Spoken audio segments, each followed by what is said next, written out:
everyone. I'm Dr. David Ajibade with the Brain and Body Foundation, and this is your health in your hands. Thank you for joining us. Now, as you know, I'm still in the United States, Dallas, Texas to be exact, but that hasn't stopped us from continuing to try to provide you with the best possible information on health so that you can make the right decisions and take the right actions. All right. So part of what we're doing, as you know, with COVID-19 is to look into what is being done within the COVID-19 space, especially since that's what's the radio everywhere now. It's very important that we understand how it's being handled in the Western world so that we can also understand how we can handle it better within the country. Today, I have a very special guest on. I'm going to quickly read his bio. Dr. Razaq Badamosi is the Medical Director and Division of Pulmonary and Critical Care Medicine at JPS Health Network, which is based in Fort Worth, Texas. It's not too far from Dallas, Texas, actually. So a lot of what we do with regard to COVID-19, I mean, you've all heard about COVID-19 being referred to as the Great Invader, right? It's referred to as great because it attacks the brain, attacks the kidneys, attacks the liver, attacks the gut. But it is primarily it enters into the body through the upper respiratory system, and it works its worst havoc in the respiratory system in the lungs. So the key specialists involved in treating this condition are, of course, the pulmonologists. That's why I'm so happy to have Dr. Badamosi on today to talk about this. So you're welcome to the show today, Dr. Badamosi. Thank you so much for having me. Thank you. Glad to be here. You are very welcome.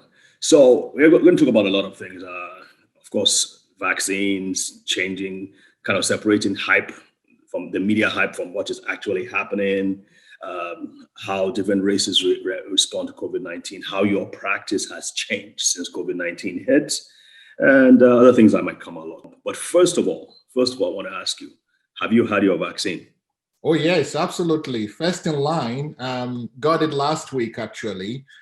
Very minimal reaction, just a little bit of subjective fever and soreness, and that lasted less than a day, and back on my feet. So you're not going to be turning into a zombie anytime soon. So far, so good. I mean, because I know there's been a lot of aversion, a lot of different kinds of stories about the vaccine and how it can. Correct. So it's safe for all, correct? It is really safe. Yes, this vaccine actually represents a very significant breakthrough in human knowledge. And it probably will turn out, this is my prediction, to be the safest means of vaccines. And subsequently, what you'll be having will be mostly mRNA vaccines, because prior to now, just for the sake of your viewers, what you will normally do will be to get a virus, kill it with some chemicals, then put the dead virus in people, right? That's how basically vaccination works. So the body immune system will now produce a lot of antibodies to all the antigen that the virus has, and such that they will learn the antigens, that is the protein that coats the outside of the virus. And when the real thing comes in, they will be ready. They've seen it before. They can fight it better. What mRNA technology says is, you do not need your body to produce antibodies to all of the antigen of the virus.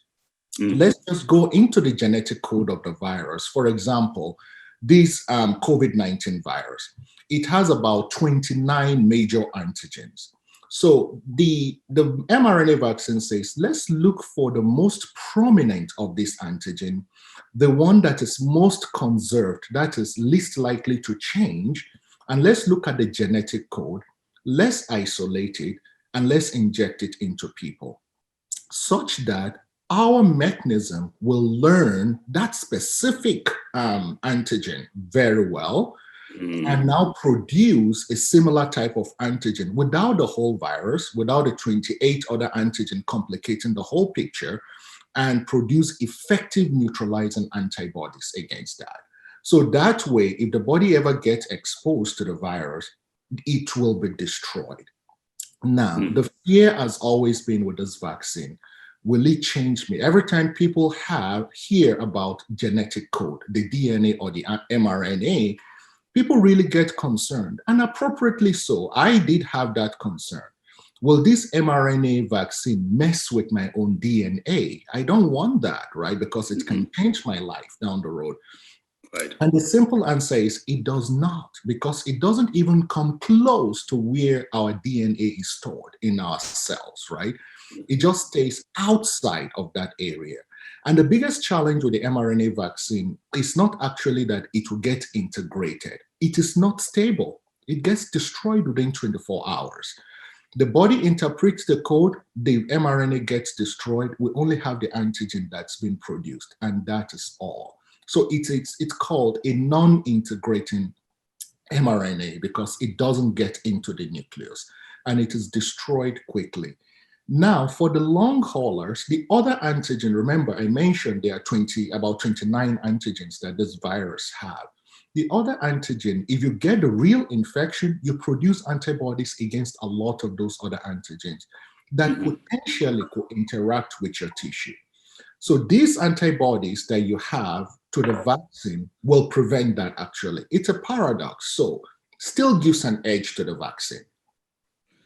So it is highly selective as opposed to the others, where it's just like exactly. It is really super selective. You're only targeting the spike protein of the coronavirus. Yes. Well, I think that should give some people some relief. And if the fact that it doesn't get into you're saying it doesn't get into the nucleus, or it just doesn't get into the DNA? It doesn't get into the nucleus. So at all? At all, it doesn't. Okay. Yeah, it doesn't get into the nucleus. There is no way for it to get into the nucleus because of the way it is designed. Any mRNA that is capped appropriately at the end of the thread of the mRNA does not go back. It's like going back in time. It cannot go into the nucleus. There is no mechanism that exists for this mRNA to travel back into the nucleus. It stays in the cytoplasm, inside the cell, does not interfere with the genetic materials. Yes. That's fantastic. That's good news. And I'm assuming that's how the other companies that's a similar approach the other companies are using, or is it all different? Correct. You got yours from Pfizer, right? Yes, I got the one with Pfizer. Yes. Okay. So the same principle. Okay, that's pretty good. That's really good. All right. We have to cover a lot of ground here. Please. All right. So let's talk about pulmonary care now with COVID-19. How has this affected your practice? And let's get some inside information on that. Yeah, it's changed everything, essentially. Like you correctly mentioned in your introduction, COVID-19 is primarily a respiratory disease. And fortunately, though, in majority of the people, as far as we know now, it's asymptomatic to mild disease, which means most people won't even know they've gotten it, right? Or if they are aware, it's just going to be, they'll be sick for a few days, mild, they'll still be able to do other activities and they will get it will go away. Now, this is in about 70 to 80% of people. In 20% of people, they know they have something. They are sick from this, enough to warrant going to hospital to seek some care. And this is where you have a lot of differentiation. In older people, in people with a lot of underlying medical illness, then when I say older people, I mean generally people that are 60, 65 and older, people that have diabetes, hypertension, people that are overweight, they tend to have a much more severe disease.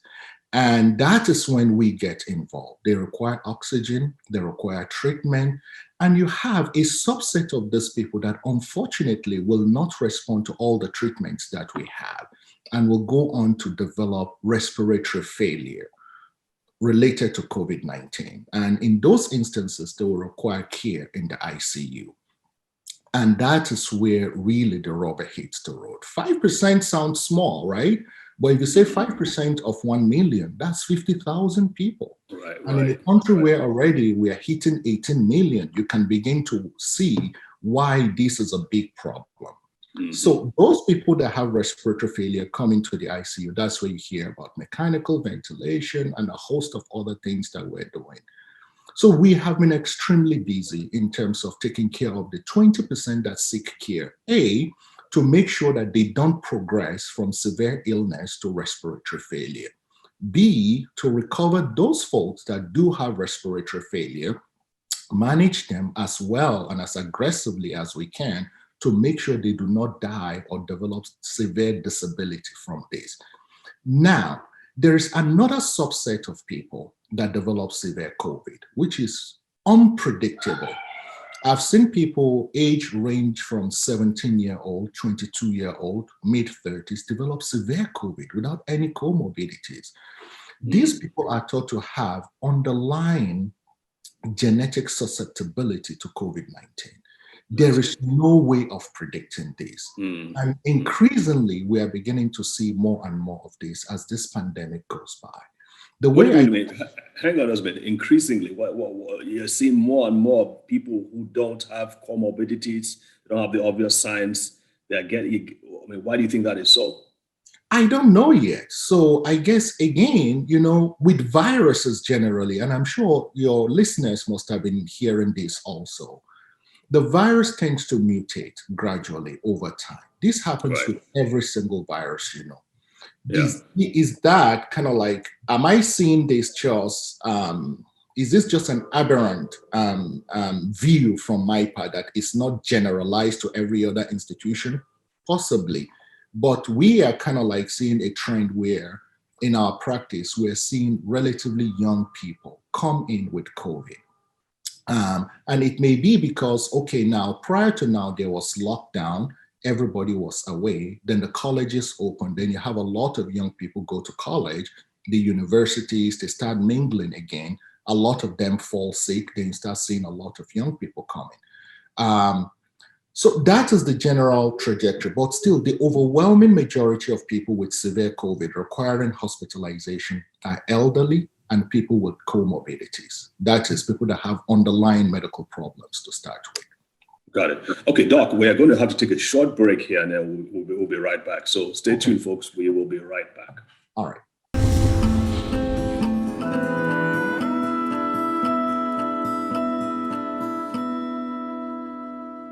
All right. Okay. Welcome back, folks. We are talking about COVID-19 in the USA with Dr.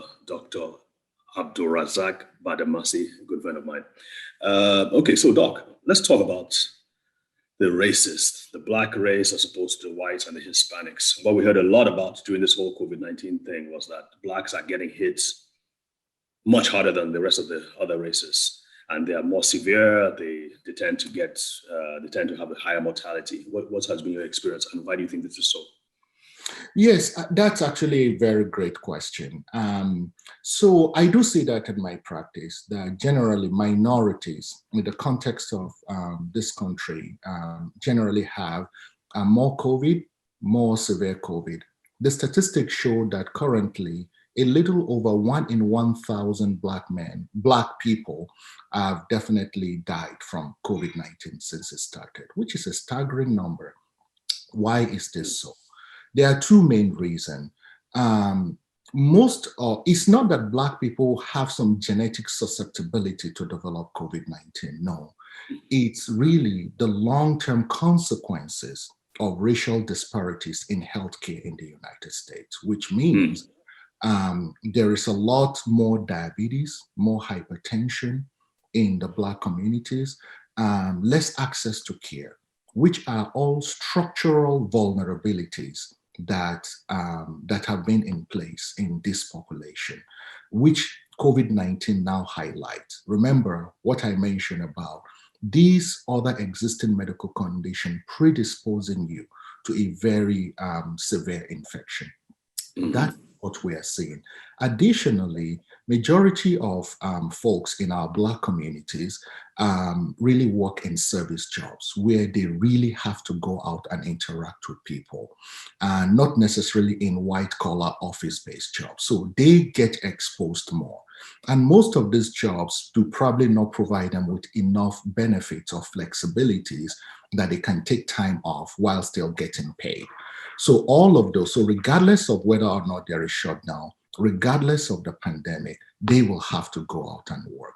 So this unfortunately has led to a situation where they are exposed more, and because of the structural vulnerabilities that I've mentioned earlier, they are more likely to have severe infection due to no fault of theirs. This is something that's been accumulating over the years in this country. Yeah, I agree. Yeah, that's clear disparity socioeconomically. But also, I've also seen that when you compare those who are in the same socioeconomic level, there seems to be a preponderance of those common comorbidities like the diabetes, the strokes, the kidney disease, hypertension. Even if you compare across the same socioeconomic level, my experience has been that there seems to be a greater preponderance of that in the black race as opposed to the white race. Have you seen that? Yes, it will appear as such, right? But you got to remember, it's very difficult to adjust that observation from, because it may be really a selection bias. If you kind of like take into account the impact of slavery, the impact of segregation, Jim Crow, Mhm. the civil rights, distrust of healthcare system from the Tuskegee experiment and all sorts, those long-term accumulated disparities in the Black communities and generally minorities, access to healthcare. How do you adjust for those, right? Those are important, tangible factors that impact the ultimate health of a community as we see it now. So they are difficult to adjust it for, to be adjusted for in very well designed studies that have looked at healthcare disparities and outcome every single time, not specifically in case of COVID, every single time when you're able to adjust for social economic disparities, those differences disappear completely. And even now, there was an interesting study out of Michigan when this started that actually showed that even though you are seeing a lot of Black people coming with severe diseases coming to the hospital, if you are able to one way adjust for the social economic factors, those differences completely disappear. They are no Hmm. more susceptible than comparable white people that have COVID-19. So that makes Interesting. me think that that is, at least every fair observer can come to the conclusion that social economic factor and structural health disparities plays a significant role in what we are seeing in terms of minorities generally having more severe disease. Okay, great. We have about a few more minutes. Let's quickly talk about your message to our Nigerian people. So, for those of us back home, the key thing is we have been very fortunate so far in that Africa and especially sub-Saharan Africa have not seen really the brunt of this disease like it's been experienced in the Western countries. And that's something that I'm remarkably grateful for. We have been protected, but that does not mean that things cannot change or that we let down our guard. I still think people should follow all the recommendation from the federal government, their state government, and local government in Nigeria in terms of what is going on, and more importantly, what's about to happen with this disease. What the incidence rate, the epidemiology is in every single locale, they should listen to their healthcare authorities back home, to the recommendation and guidance that they have. This disease is no joke. It's very difficult to predict who will have severe disease amongst those that are healthy. And of course, every population have vulnerable population. That is my first recommendation. The second thing is, as soon as a vaccine becomes available in your local, I will urge everybody to get a vaccine. Those that have any questions or concerns, I will strongly encourage them to discuss with a doctor where they are, preferably their own primary care doctor, to discuss their individual unique situation with your doctors before going ahead. And I'm sure they will get the same recommendation that it's probably safer and better to have those diseases. The third specifically goes to the young people. It is true and correct that young people are generally less vulnerable to severe illness from COVID-19, but they do have a significant role to play. The thing most people fail to realize about this virus is the first 5 days after you acquire the infection, they are the peak time that you can spread the infection without you even being aware that you have the virus. So most people spread the infection most efficiently before they become aware that they are sick. Even though you may not have a severe disease from this virus, but you can take it home to your family members, grandparents, aunties, uncles, other people with other comorbidities. So it behoves young people too to socially distance, to practice social distancing, and to avoid putting their family in situation where they will develop severe illness, and these young people will be the cause of that, unbeknownst to them. So young people should definitely be at the forefront and follow the recommendation of the healthcare practitioners in Nigeria, the federal government, Federal Ministry of Health, their local government, NCDC. NCDC. Just follow the guidelines. It's a little bit difficult, but at the end of the day, I know and pray we will get through this together. Amen to that. Thank you very, very much, Dr. Badamosi. I know it's a very, very busy period for you. As a matter of fact, we had to drag you away from meetings you've been having since like what time? 6 o'clock in the morning, 7? Yes. Gosh, and yeah, God bless you. So stay strong and stay safe, okay, my brother. Take it easy, and my regards to the family, and I hope we can all have have cause to rejoice next year that we made it. Absolutely. Thank you so much for having me. Thank you. Thank you so much again. Thank you. So guys, folks, thank you so much for staying tuned. We will continue to produce important information that you can act on as we go along. I remember we are working on doing our groundbreaking research with regards to sickle cell disease beginning next year. We are hoping, our goal is to eradicate the suffering of kids with sickle cell disease, especially those below the age of 10. In fact, from our research, we have seen that there's absolutely no reason why kids should suffer the way they do at this age. And this research will help to demonstrate that. So if you want to know more information about it, go to our website. It will be shown afterwards. And so God bless. And we will see you next week. Have a wonderful new year. Thank you.